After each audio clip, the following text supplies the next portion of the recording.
राधे राधे दोस्तों, जय श्री कृष्ण। कृष्ण की कृपा में आपका स्वागत है। प्रत्येक साल अगस्त महीने के रविवार के दिन दोस्ती का दिन यानी फ्रेंडशिप डे मनाया जाता है।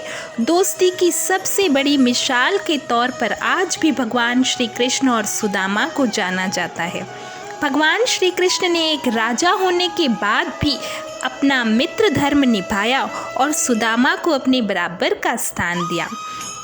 भगवान श्री कृष्ण और सुदामा से सीख लेकर हमें भी अपने दोस्त की हर परिस्थिति में उनका साथ देना चाहिए और कभी भी उसका साथ नहीं छोड़ना चाहिए।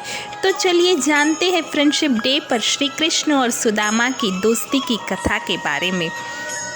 भगवान श्री कृष्ण और सुदामा की कई कथाएं प्रचलित है, लेकिन इन्हीं कथाओं में से एक कथा यह है कि जब भगवान श्री कृष्ण सुदामा से कई सालों के बाद मिलते हैं। यह कथा द्वापर युग की है। भगवान श्री कृष्ण उस समय अपनी नगरी द्वारका में राज कर रहे थे और सुदामा एक गरीब ब्राह्मण का जीवन व्यतीत कर रहे थे। सुदामा अपनी पत्नी और बच्चों के साथ भिक्षा मांगकर जीवन व्यतीत कर रहे थे और हमेशा भगवान श्री कृष्ण की भक्ति में लगे रहते थे। एक बार सुदामा की पत्नी ने अपने पति को भगवान श्री कृष्ण से मिलकर आने को कहा, लेकिन सुदामा ने इनकार कर दिया क्योंकि सुदामा के पास भगवान श्री कृष्ण को देने के लिए भेंट नहीं थी। सुदामा की पत्नी यह जानती थी, इसीलिए वह पड़ोस में से थोड़े से चावल बांधकर अपने घर लाई और अपने पति को दे दिया और कहा कि अपने यहाँ लेकर जाए, आप यह लेकर जाइए और इसे भगवान श्री कृष्ण को भेंट कर दे।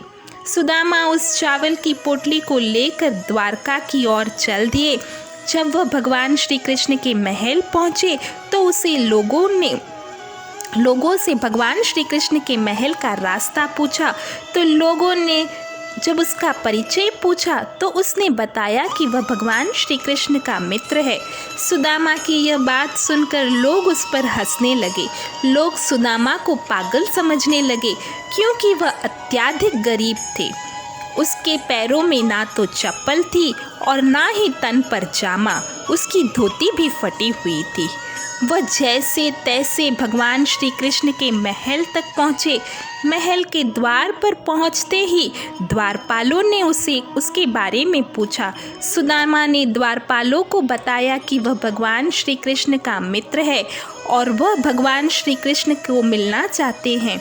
सुदामा की यह बात सुनकर एक बार फिर उसे तिरस्कार का सामना करना पड़ा। द्वारपाल भी उसे पागल कहकर संबोधित करने लगे। सुदामा ने द्वारपालों से भगवान श्री कृष्ण से मिलने की आज्ञा मांगी और अपना संदेश श्री कृष्ण को देने के लिए कहा। सुदामा का संदेश लेकर द्वारपाल भगवान श्री कृष्ण के पास पहुंचा और उसे सारा किस्सा सुनाया। जब भगवान को यह पता चला कि सुदामा उससे मिलने आए हैं तो श्री कृष्ण बिना मुकुट पहने और नंगे पांव सुदामा को मिलने के लिए पहुँचे। लेकिन सुदामा को लगा कि वह गरीब है और भगवान कृष्ण तो बहुत अमीर है। भगवान अब उन्हें अपना मित्र क्यों मानेंगे? श्री कृष्ण अगर उन्हें अपना मित्र मानेंगे तो उन्हें तिरस्कार का सामना करना पड़ेगा। अब यह बातें उसके मन में सोचकर वह वहाँ से चल दिया। लेकिन भगवान श्री कृष्ण सुदामा से मिलने के लिए अत्यंत व्याकुल थे, इसीलिए वह सुदामा को ढूंढते हुए द्वारका नगरी में इधर से उधर घूमने लगे और जैसे ही सुदामा मिले तो भगवान ने उन्हें अपने गले से लगा लिया।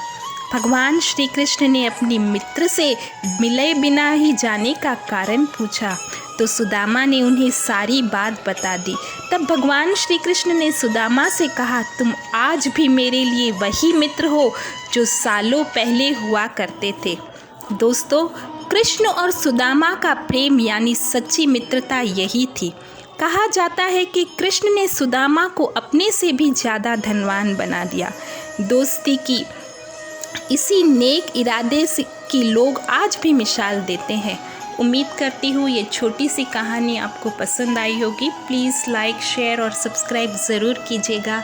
राधे राधे, जय श्री कृष्ण।